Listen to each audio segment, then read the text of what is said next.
홍보광고학과에 지금 다니고 있는 최지원이라고 하고요. 저는 부제를 홍보 광고를 들려드리다라는 제목으로 시작하겠습니다. 네, 이게 제 목차고요. 먼저 홍보 광고가 무엇인지, 그리고 또 홍보와 광고는 어떻게 다른지, 그리고 홍보 광고학과에서는 무엇을 배우는지, 그리고 홍보 광고인에게는 무엇이 필요한지, 그리고 홍보 광고학과를 졸업하고 나서 무슨 일을 할 수 있는지에 대해서 말씀드리겠습니다. 네, 첫 번째로 홍보 광고는 무엇일까요? 홍보 광고는 말 그대로 홍보와 광고에 대해서 배우는 것인데요. 제일 먼저 홍보 광고는 지금 사회에서 정치, 경제, 사회, 문화 모든 분야에서 중요한 역할을 담당하고 있습니다. 제일 먼저 홍보는 여러 회사, 저희가 생각하는 기업의 자신들이 상품이나 서비스에 대한 계획이나 활동 업적을 소비자 그냥 써도 돼. 소비자들에게 알리는 활동인데, 소비자들이 그걸 보고 그에 대한 브랜드에 대한 선호도나 또 호의적인 태도로 그에 대해서 반응을 하니까 바로 홍보에서는 기업과 소비자 간의 상호관계가 굉장히 중요하겠죠. 그리고 두 번째로 광고는 기업이 자신들에 대한 상품이나 서비스에 대한 정보를 매체를 통해서 소비자에게 알리고, 또 소비자는 그거를 보고 물건을 구매하거나 그 브랜드에 대한 호감으로 반응을 하겠죠. 광고는 이와 같이 성공을 하면 연매출을 훌쩍 올리거나, 또 광고가 굉장히 재미없고 비호감적이면 연매출을 훅 떨어뜨리죠. 이게 바로 광고를 통한 경제적 효과고요.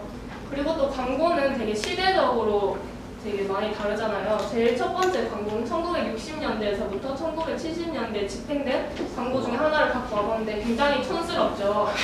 그래서 여기 보면 이 부분이 맥주에 대한 아주 기본적인 기능성과 여기 딱 비용만을 표시해놨죠. 그리고 다음은 1970년대에서부터 1980년대 광고 중 하나인데 문구가 잘 만들었어요. 그러니까 이 시대의 광고는 되게 자신들의 물품이 되게 최고다, 이걸 보여주고 싶고, 1980년대에서 1990년대 광고 빅모델 전략을 사용해서 소비자층이 이렇게 넓은 소비자층을 타겟으로 구매를 유도해요. 여기서 빅모델 전략이란 이 분이 이 시대에 되게 유명한 연예인이겠죠. 그래서 그 유명한 연예인의 좋은 이미지를 상품에 접목시키기 위한 전략 중에 하나예요. 그리고 요즘 광고는 요즘 되게 핫한 배달의 민족이라는 어플 자체가 소비자 중심적인 어플이고, 또 기존의 광고가 약간 제품 중심이었다면 1990년대 이후에는 약간 소비자 중심적으로, 그리고 또 광고가 굉장히 많잖아요. 그래서 개성이 되게 넘치지 않으면 살아남을 수 없는 그런 환경이 됐죠. 그래서 광고를 통해서 저희는 시대적 문화도 볼 수 있습니다.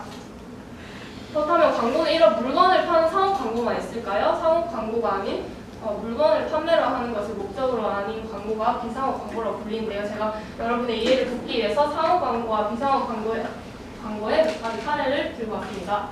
먼저 제일 대표적인 상업 광고의 사례는 제품 광고인데요. 이게 무슨 광고죠? 그래서 이 주스의 이름 그리고 특징 이런 게 있죠. 그래서 제품 광고는 제품의 이름이랑 특징 이런 게 명시되어 있는 광고고요. 그리고 두 번째 소매 광고. 소매 광고가 뭐죠? 소매 광고는 싸게 소매 이렇게 잘 정의하죠. 이렇게 소매 광고 말로 되게 어렵죠. 근데 제가 사례를 들자면 편의점에 여기 담배 광고 있죠.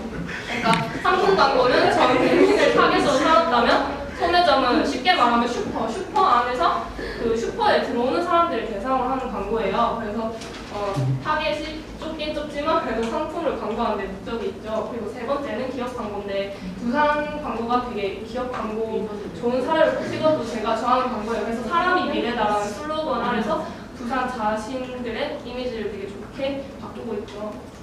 그리고 네 번째는 거래 광고예요. 거래 광고도 자신의 제품을 홍보하는 거긴 하지만 소비자를 대상으로 하는 게 아니라 광고주가 자신의 제품을 소매업자나 도매업자에게 이거 좀 써주세요 라고 하는 광고예요. 그리고 비상업 광고의 대표적인 사례는 공익 광고죠. 공익 광고는 금연, 뭐 에이즈 예방, 교통사고 뭐 이런 공공 문제를 호소하기 위해서 만든 광고고, 두 번째 논설 광고는 논설 광고가 약간 공익 광고랑 비슷한 성향을 띠고 있긴 하지만 논설 광고는 자신의 관점에서 자신이 뭐 이렇게 주관을 드러내고 싶은 부분, 이거는 페이스북 막 좋아요 한 개 누르면 막 도움 됩니다 뭐 이런 광고를 비판한 광고인데, 뭐 좋아요만으로는 뭐 실질적인 도움이 되지 않습니다 뭐 이렇게 자신의 주관을 드러내는 광고죠. 그리고 세 번째는 정치 광고인데, 정치인들이 자신의 정치적 의견을 홍보하거나 또 자신의 이미지를 좋게 하기 위해서 만든 광고죠. 그러면 홍보와 광고는 무엇이 같고 무엇이 다를까요?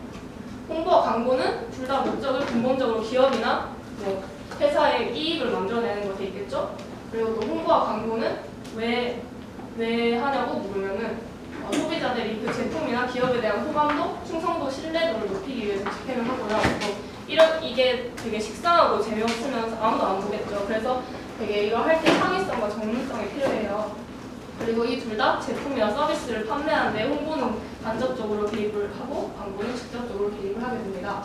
그러면 홍보와 광고는 무엇이 다를까요? 홍보는 제품을 파는 것에 기본적으로 목적을 두고 있지 않기 때문에 공익성을 띠고 또 사이좋게 지내는 것을 되게 좋아해요. 앞에서 말씀드렸던 상호관계의 중요성이라고 하고, 또 광고는 물건을 파는데 목적을 두고 있기 때문에 상업성을 띠고, 또 물건을 파는 것에 대한 물건을 파는 게 가장 중요한 가치이니까 홍보랑 다르다고 볼 수 있죠. 그리고 또 홍보는 이렇게 매체에 되게 국한되지 않는데, 광고는 매체를 통해야만 방영될 수 있기 때문에 광고는 홍보 중에 한 종류라고 볼 수 있습니다.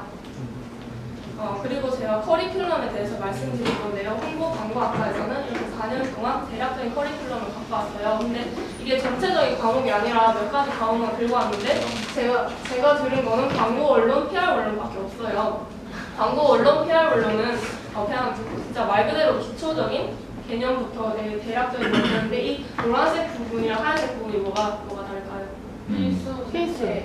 실수. 네. 노란색은 이론적인 부분이고, 그리고 흰색은 실습적인 과목이에요. 그래서 이렇게 학년이 올라갈수록 뭐가 많죠? 실습이. 실습. 많죠. 그래서 저희과 커리큘럼은 이론 위주에서 실습 위주로라고 볼 수 있습니다. 그리고 홍보 광고학과를 졸업하게 되면 무슨 일을 할까요? 제일 첫 번째 대표적인 게 광고 및 홍보 대행사예요. 제일 기획이 어딘지 아시는 분? 삼성이요. 저는 다 모를 거라고 생각했거든요. 그래서 제일기획 뭐 HS, 레드, 이노션, 월드와이드라고 하면 학생들이 되게 뭐 저희 어디라고 할 수 있는데, 이게 다 대기업 계열 광고 회사예요. 그래서 되게 광고를 전공하고 있는 학생들에게는 꿈의 직장이고, 또 KPR 프레임, PR1은 국내 탑3 안에 드는 홍보 대행사라고 해서 되게 많은 학생들이 가고 싶어 하죠. 여기에는 약간 기획, 제작, 매체 뭐 이런 다양한 부서가 있고요. 그리고 두 번째로 또 대표적인 진로는 기업 홍보실 취직인데요. 이렇게 삼성, 롯데 유명한 대기업뿐만 아니라 다양한 중소기업에도 홍보실이 존재하잖아요. 그래서 기업의 홍보실에 취직을 할 수 있고, 또 미디어 부서, 미디어 쪽 관련한 일을 할 수가 있는데, 미디어 플래너는 말 그대로 매체에 대한 전략을 짜는 거예요. 광고주가 이렇게 물건을 주고 이 광고를 해라고 예산을 주면 이 매체에서 얼마나 쓸 건지 뭐 이렇게 정하고, 또 미디어 바이어는 말 그대로 매체를 구입하는 거예요. 예를 들면 개그 콘서트 나오기 전에 광고, 주말 연속극 전에 나오기 전에 광고. KBS는 개그 콘서트 전후가 가장 비싸고, 또 주말 연속극도 비싸고, MBC 무한도도 뭐 이렇게 비싸고 하니까 시간이나 또 신문의 지면을 구입하는 사람이다. 그리고 또 세 번째는 광고 PD인데, 학생들이 PD라고 하면 방송에만 있다고 생각하는데 광고를 만들 때도 PD가 필요해요. 그래서 광고 PD도 있고, 네. 그리고 또 뭐 교수나 뭐 마케팅 부서 여러 곳에 취업할 수가 있겠죠. 근데 많은 고등학생들이 이쪽으로 진로를 생각할 때 자신은 창의적이지 않다고 많이 걱정하시는 친구들이 많던데, 저를 비롯해서 많은 친구들은 창의적이지가 않아요. 창의성은 분명히 타고나야 되는 것도 있는데 후천적으로 충분히 개발 가능하거든요. 그래서 이런 독서, 여행, 영화, 그리고 예술 감상을 통해서 자신 안에 있는 잠재된 창의력을 많이 개발하셨으면 좋겠어요. 감사합니다.